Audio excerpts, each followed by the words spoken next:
Good evening बच्चे। कैसे हैं आप सब? आई होप अच्छे होंगे। आज की जो क्लास होने वाली है वो आपका बहुत ही इंटरेस्टिंग होने वाली है। आज आप समझेंगे ब्रह्मांड की उत्पत्ति, ओरिजिन ऑफ द यूनिवर्स। हम लोग समझेंगे यूनिवर्स के बारे में। और पिछली क्लास में जो हम सोलर सिस्टम सब पढ़े हैं, ग्रहों के बारे में पढ़े हैं, तो आज हम समझेंगे कि पृथ्वी का ओरिजिन कैसे हुआ, पृथ्वी की उत्पत्ति कैसे हुआ, और पृथ्वी के अंदर जो मैग्मा है, जो पृथ्वी के अंदर तत्व हैं, वो कैसे गया, वो कैसे भारी तत्व अंदर चले गए, हल्का तत्व ऊपर रह गए। इन सारे विषयों का आज हम लोग जानकारी प्राप्त करने वाले हैं इस क्लास के माध्यम से। दूसरी बात ये भी है, आप हो सके तो क्लास में सिनॉप्सिस फॉर्म में बनाते जाएंगे तो आपको याद करने और समझने में आसानी भी हो सकता है और आप आसानी से समझेंगे। किसी प्रकार की इशू नहीं होने वाली है क्लास में। और आज की जो क्लास मेनली फोकस है वो है आपका ओरिजिन ऑफ द यूनिवर्स, यानी ब्रह्मांड की उत्पत्ति। और जिसमें जो मेन थ्योरी है ब्रह्मांड की उत्पत्ति से संबंधित है वो है आपका बिग बैंग थ्योरी। आज हम लोग बिग बैंग थ्योरी को समझेंगे और उसमें क्या है, श्री जॉर्ज लेवेट ने क्या बात कहा था और उस पर कैसे हुआ। यानी बच्चा एक चीज और आपको बता दूं कि ये जो थ्योरी है ये थोड़ा मान्य ही है, क्योंकि कोई भी यूनिवर्स की घटनाएं हुई है और होती है तो वो एक हाइपोथेसिस लिया जाता है, संकल्पना के आधार पर होता है और उस पर विचार किया जाता है। तो सबका अपना अपना आइडियोलॉजी था, बहुत सारे वैज्ञानिक अपना अपना आइडियोलॉजी दिए, अपना विचार रखे, और उसमें सबसे जो मान्य था वो बिग बैंग थ्योरी लगा और उसी को आधार मान के आज हम लोग उसको पढ़ते हैं। तो चलिए क्लास को आगे बढ़ाते हैं। तो जैसे कि जो टॉपिक है वो आपका आज का जो क्लास है ब्रह्मांड की उत्पत्ति, origin of the universe.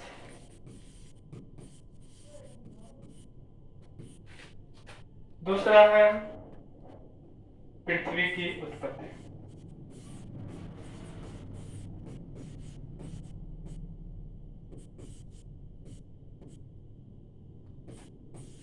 Origin of the earth.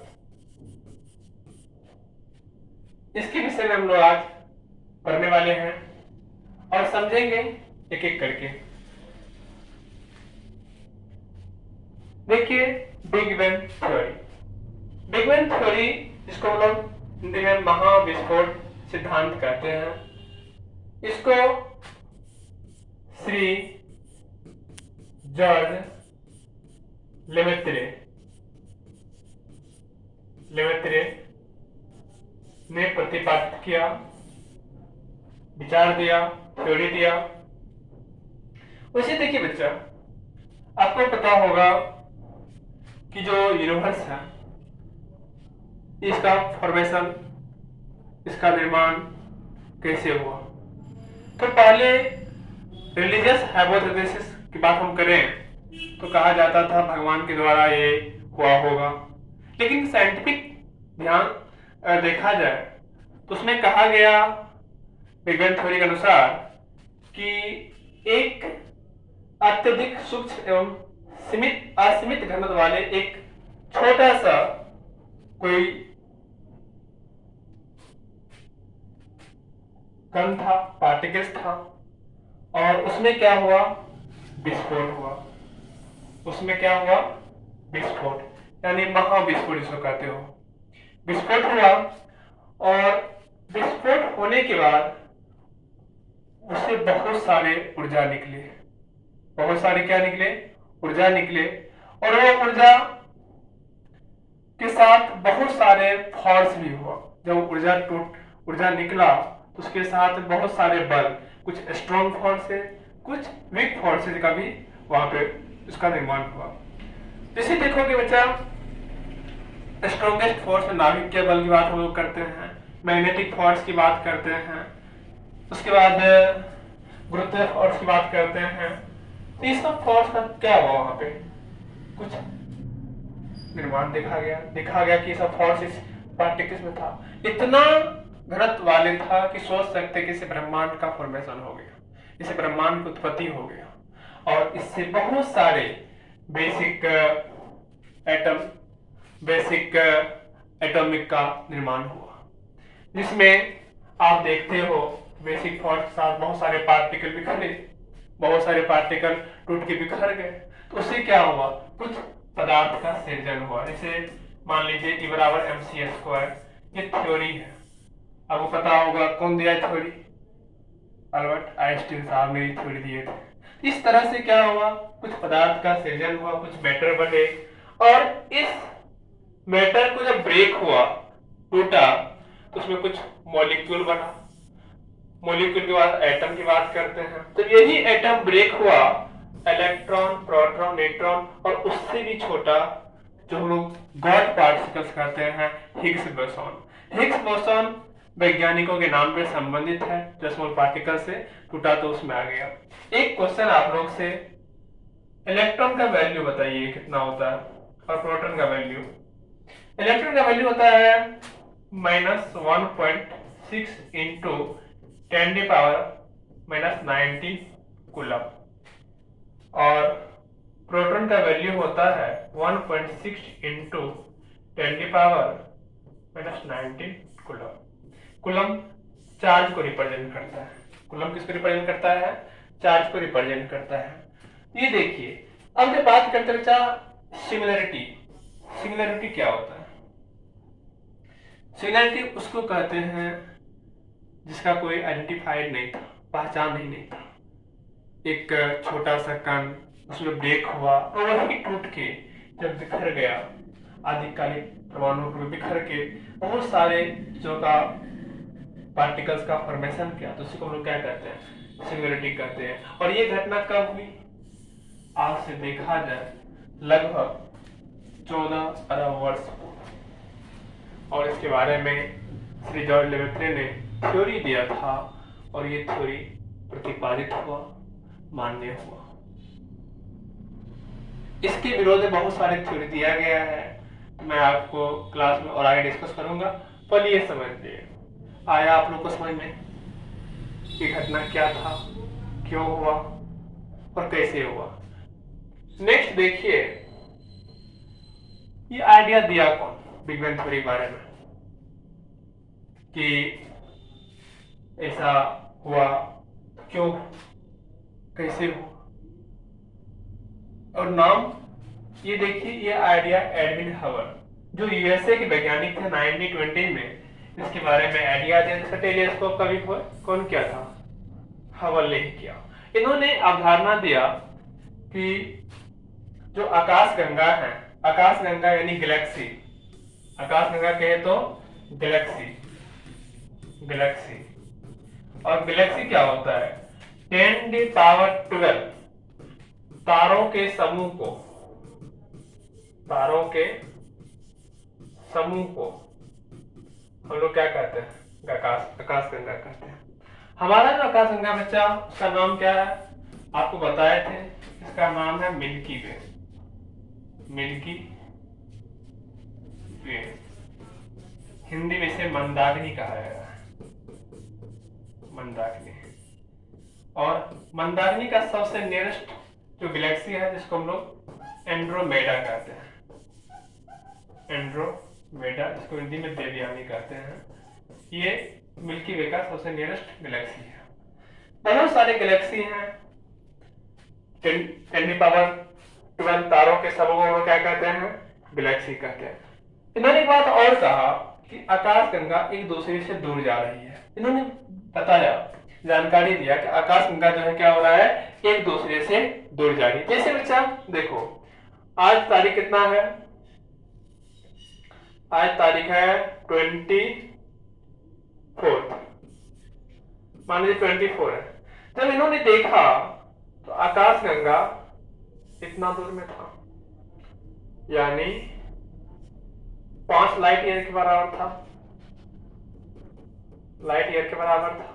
लेकिन जब इसी चीज को देखा गया 25 तारीख को, इसमें हो गया मान लीजिए 10 लाइट ईयर का। और इन्होंने इस तरह का ऑब्जर्वेशन किया और ऑब्जर्वेशन से पता चला कि आकाशगंगा क्या हो रहे हैं, एक दूसरे से दूर जा रहे हैं। क्या हो रहे हैं? एक दूसरे से दूर जा रहे हैं। और ये बात कौन पता किया? हबल ने। कौन क्या था? एडविन हबल ने। ये जो बच्चा सिंगुलरिटी है, आप देख रहे हो सिंगुलरिटी, मैंने आपको कहा था ये आदिकालिक परमाणु है जो टूट के क्या हो गया है? बिखर गया, और इससे बहुत सारे पार्टिकल्स, बहुत सारे कण पूरे ब्रह्मांड में फैल गया है। इसके बाद जब बात करें हम, तो देखेंगे आप अर्थ की उत्पत्ति, पृथ्वी की उत्पत्ति के बारे में बात करते हैं। बाबू, जब ब्रह्मांड की उत्पत्ति हुआ, तो आप देखे होंगे, देखे तो नहीं होंगे, अनुमान लगाए होंगे, देखे तो हम लोग भी नहीं, कोई नहीं देखा है। तो उसमें क्या हुआ? 99% जो मास था वो सारा कहां चला गया? स्टार में चला गया, सन में चला गया। लेकिन कुछ परसेंट, 1% जो बचा, वो क्या किया? उसके चारों तरफ चक्कर लगाते रहा, और चक्कर लगाने के बाद एक ग्रहों का निर्माण हुआ।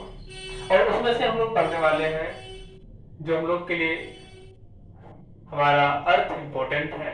तो इसी तरह से उस और सा ग्रह के बारे में आप समझ चुके होंगे और समझे हैं कि जो अर्थ ग्रह के बारे में बताया था आपको कि 4 ग्रह ऐसे हैं जो क्या हैं? स्थलीय अवस्था में, मतलब भूमि संबंधित है, और 4 ऐसे हैं जहाँ पे गैसेस फॉर्म में है। तो बाबू इसमें हम अर्थ के बारे में पढ़ रहे हैं। तो जब ये बहुत लंबे समय बाद क्या हुआ? एक दूसरे के नजदीक आने लगा।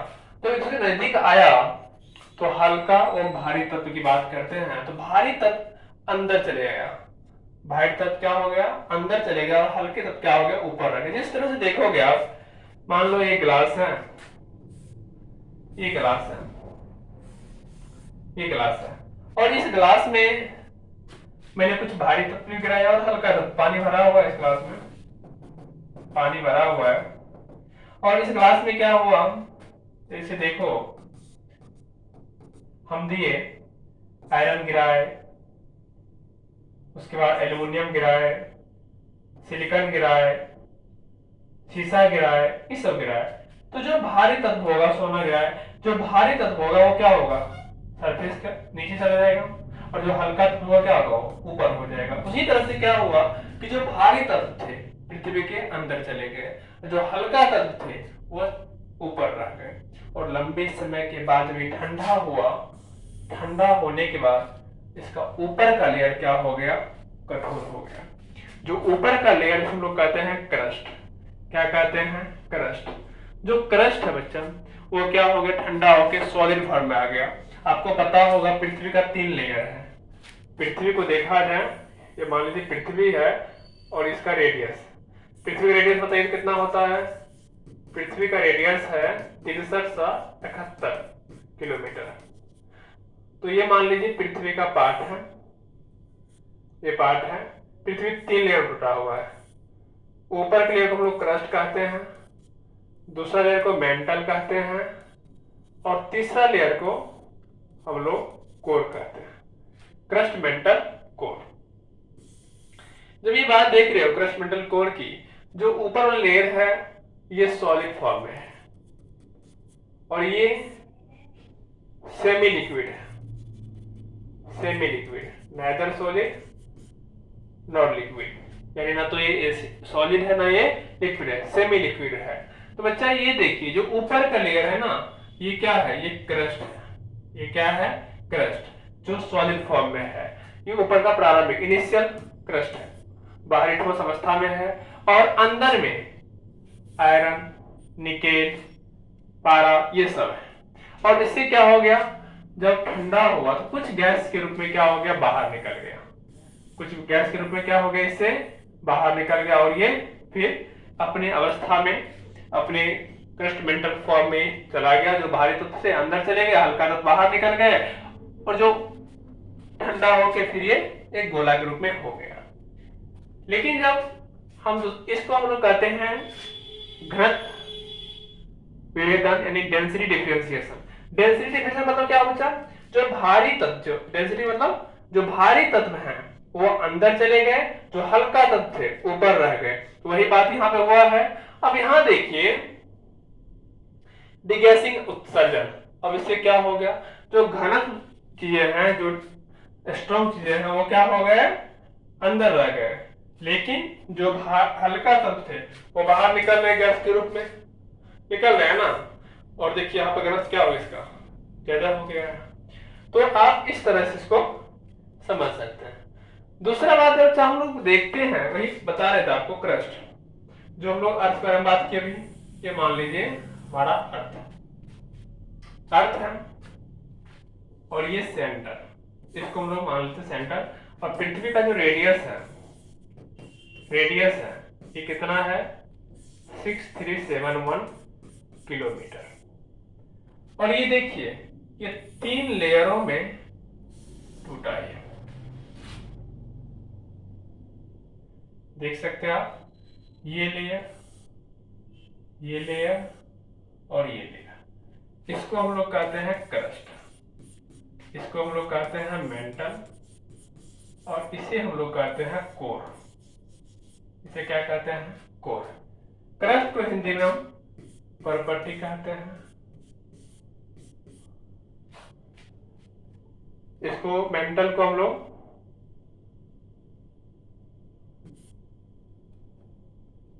भूपटल ऐसे कुछ कहते हैं, लेकिन हिंदी का हमको याद नहीं आ रहा है। तो क्रस्ट मेंटल कोर याद रखेंगे आप, मेंटल याद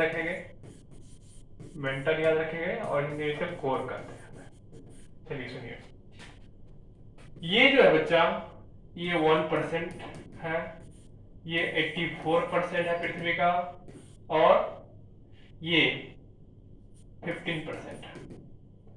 अब ये जो बना है, मिलके जो बना है, इसके बाद हम लोग करें मिलके किससे बना हुआ है, तो ये सिलिकॉन और एल्युमिनियम से। इसमें क्या है, सिलिकॉन एवं एल्युमिनियम ज्यादा है, इसमें सिलिकॉन प्लस मैग्नीशियम ज्यादा है और यहाँ पर निकेल प्लस आयरन। तो सियाल, सीमा और नीचे से आप याद कर सकते हैं। जो आंतरिक है, सबसे निचला लेयर है, उसे हम लोग कहते हैं कोर, जो निकेल और आयरन से मिलकर, निकेल और आयरन लास्ट में है क्योंकि भारी तत्व ये होता है। निकेल और आयरन क्या है, भारी है, तो इसलिए सबसे नीचे वाला जो है वहां पे क्या चल गया, वहां पे निकेल और आयरन चला गया। लेकिन जो ऊपर है सिलिकॉन एवं मैग्नीशियम है। दूसरा में क्या हुआ, सिलिकॉन और एल्युमिनियम है। और ये क्या है, पृथ्वी का 3 लेयर, कौन कौन, क्रस्ट, मेंटल, कोर। ऊपरी लेयर क्या करें हम लोग, क्रस्ट करते हैं, दूसरे लेयर को मेंटल करते हैं, तीसरे लेयर को कोर करते हैं। पृथ्वी का रेडियस कितना है, 6371 किलोमीटर है। आया समझ में आपको। पृथ्वी का क्रस्ट कितना परसेंट, 1% भाग है, मेंटल 84% और कोर 15% भाग है। आई थिंक आप लोग को याद रखना चाहिए। और आज हम लोग क्लास को फिर यही रखेंगे, फिर मिलते हैं नेक्स्ट क्लास में। तब तक के लिए बाय।